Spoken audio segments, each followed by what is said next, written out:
กคนเด้อวันนี้มาพบมาพอกันอีกแล้วทุกคนกับ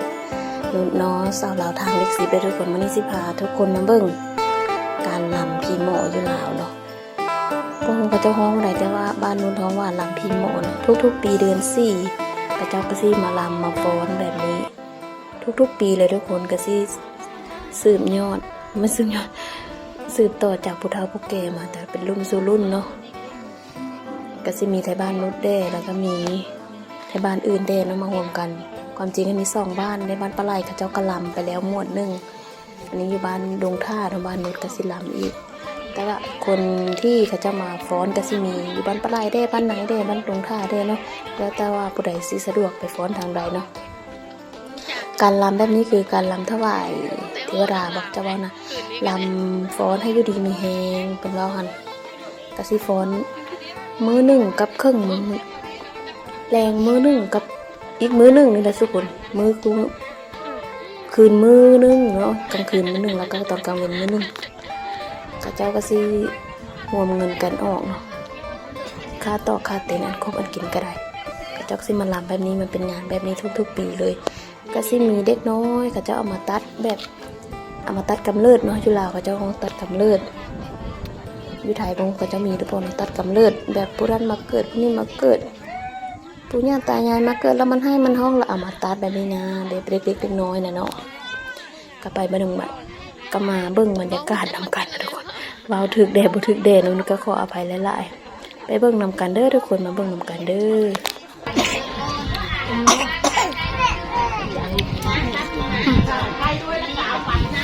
แม่กันให้มากินเป็นปะเนี่ยให้มันอมจุบเอา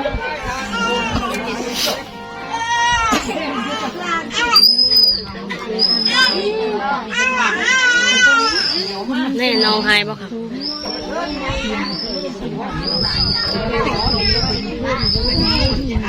แม่ยำให้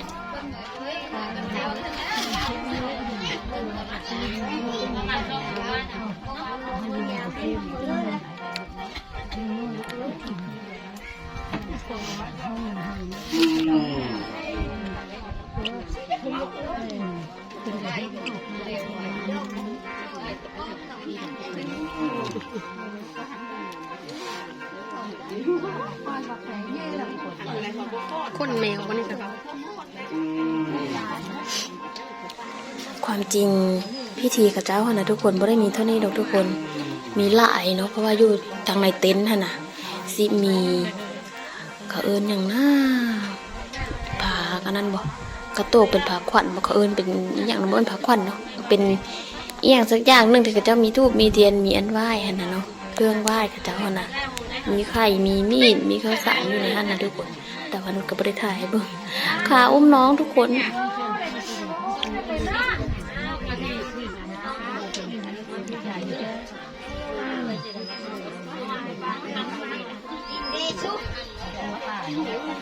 แม่ยังไง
นะอ่ะ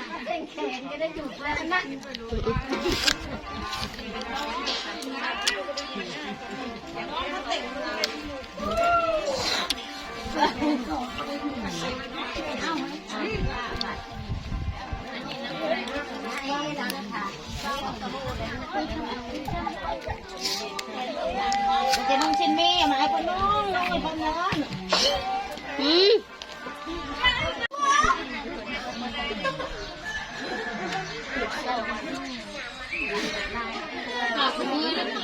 เราเป็นล่ะ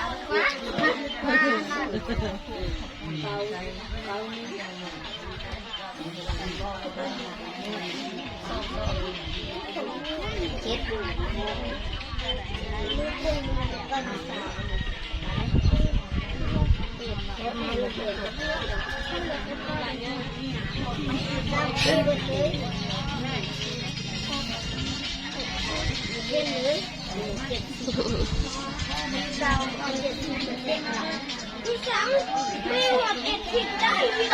บอถ่ายวิดีโอบินลงแล้ว